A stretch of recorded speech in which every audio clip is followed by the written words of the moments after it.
everybody was scrambling to get these kits, the tests, the COVID test kits. You couldn't get them. Couldn't get them. Right. Couldn't get them anywhere. Right.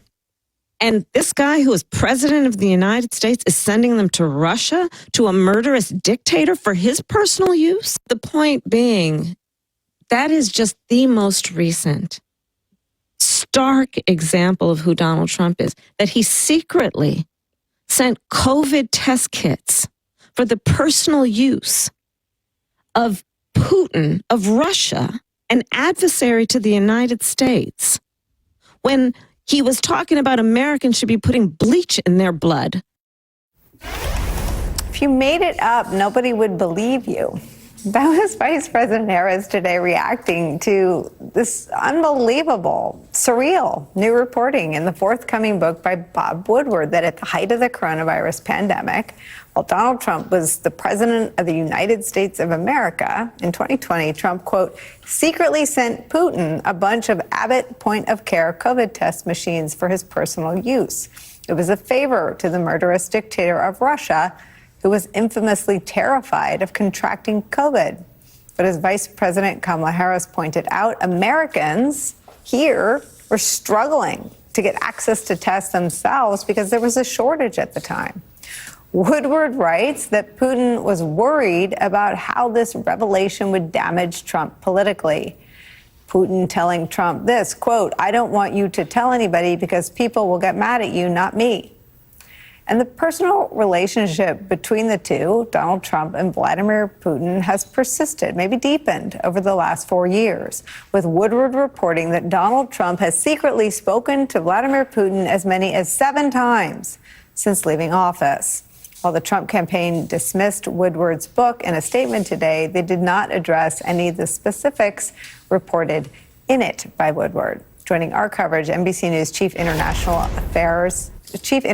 Analyst, former Supreme Allied Commander of NATO, Admiral James Stavridis, is here. He's the author of a brand new book, The Restless Wave, a novel of the United States Navy, which we'll get to in a minute. Also joining our conversation, Rick Stengel, former Undersecretary of State for Public Diplomacy and Public Affairs during the Obama administration.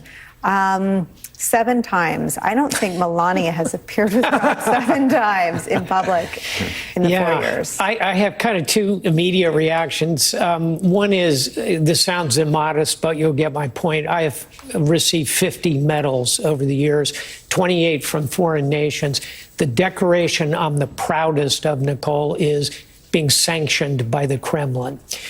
So I back up to nobody in my loathing for Vladimir Putin. And, you know, I just published this novel. It's impossible to think about the fictional element of this. You'd have to really struggle to come up with a plot line like this, and outrageous doesn't begin to get at it. Well, you know, spoken to him 7 times in the 4 years since Trump left office. Donald Trump was charged with stealing classified documents, and Vladimir Putin publicly planned a war against Ukraine. Do you have any national security concerns? Oh, of course. And, you know, let's back up and examine who is Vladimir Putin. He is a murderer. He is someone who has absolutely used every tool to suppress his own people. He's kidnapped Americans and effectively held them for ransom. Evan Gershkovich. It is an absolutely loathsome individual. So why a former president of the United States would be in frequent communication? Yes, I have national security concerns. And let me close with this. Let me tell you for sure, the Russians have recorded every bit of that conversation. And I bow to my good friend Rick Stengel in terms of the public relations of this, but can you spell compromise, the ability of Russia to potentially blackmail a former and possibly the next president? It's quite shocking.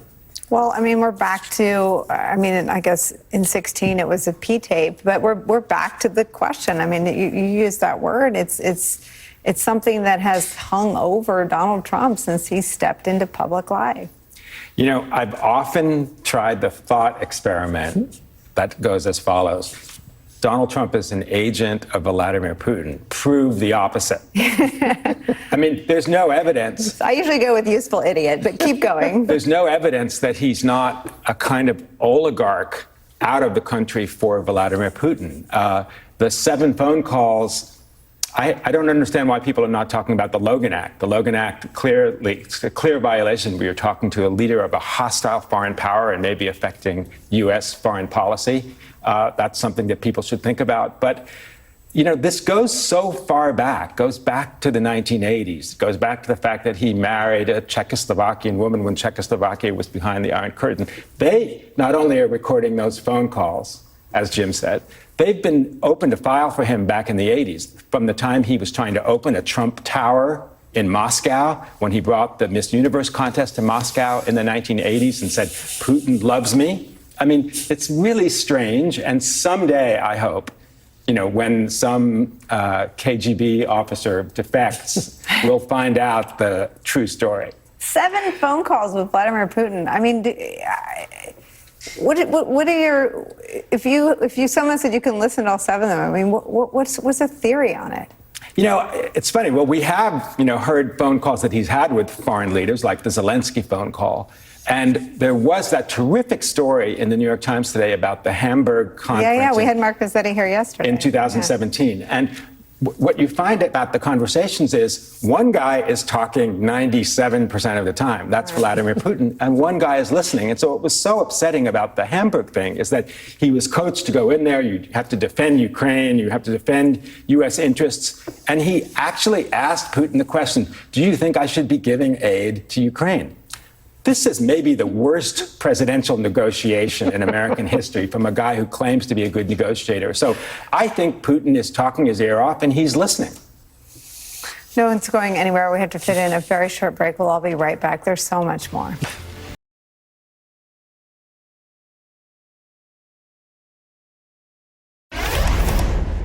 I believe that Donald Trump has this desire to be a dictator. He admires strong men, and he gets played by them because he thinks that they're his friends. Yeah. And they are manipulating him full time and manipulating him by flattery. Yeah. And with favor. We're all back. I mean, that is something that everyone who worked in a national security capacity, especially at the military, would have seen firsthand. Yes. What will it take for them to not necessarily tell people who to vote for, but tell the American people what they saw?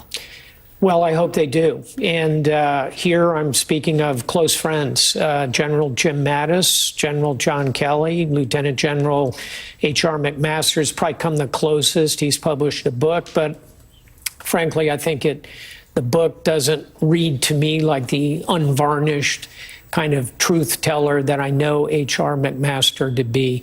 And I'm not asking for them to endorse a political candidate. I'm not asking for them to tell Americans who to vote for, but I would like to see them with their firsthand knowledge in and around the president in critical national security situations. I would like them to describe that to us in some level of detail. Why do you think they don't? I think it is 2 things. One is all of them, and I know all 3 of those general officers very well, are people of integrity and belief in the apolitical role of the military. But Donald Trump is not. No, he's not at all, and I think that ought to be part of the calculus. And then secondly, I think it gets very personal very quickly for each of them. The one that strikes me, who has been on the record in a very fundamental and damning way about Donald Trump, is John Kelly, who was the one who had Trump say to him, they are suckers and losers who are buried here in this cemetery in Europe. John Kelly is a Gold Star father. His son, Robbie, died under my command in Afghanistan when I was Supreme Allied Commander in NATO. John Kelly told us everything we need to know about Donald Trump in exposing that conversation. And it's not about asking these men to give more. They've already given more than most of us. It's about asking them to protect the thing they love the most. Yes, I think you take an oath to protect the Constitution, an oath to the country.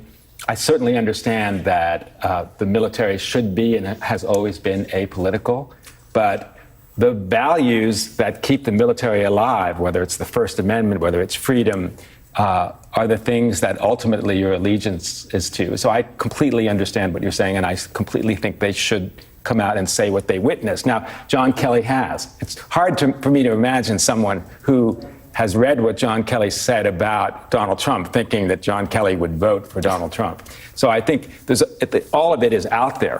What I thought was interesting was what the vice president said is also about, he's a terrible negotiator. He thinks it's about personalities and about smiling and friendship. He doesn't understand that countries have interests and that they are playing him because he is susceptible to flattery. And that I think when the American people realize the guy who says, invented the art of the deal doesn't know how to make a deal and it gets played every time, they're not going to vote for him either. Tell us about the novel. Oh, I'd love to.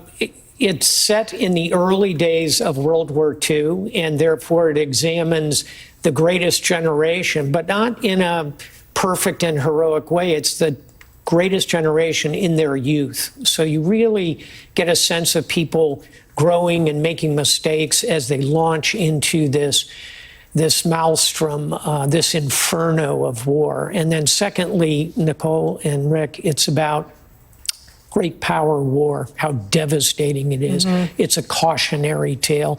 Churchill said, the further you want to look into the future, the more you must look into the past. Looking back at World War II helps us do that. And the little Easter egg in the book is that it's loosely based on Dante's Inferno. Oh my God. So I have a 12-year-old who's obsessed with learning and consuming everything he can about World War II, whether historical content, or we just watched Masters of the Air. So all of it. It's so important to continue to put these stories out there. Thank you. Thank I can't wait to read it. Admiral James Stavridis, Rick Stengel, thank you for being part of this conversation. The new book is called The Restless Wave, a novel of the United States Navy. It's out today. Pick it up. I'm going to. Another break for us. We'll be right back.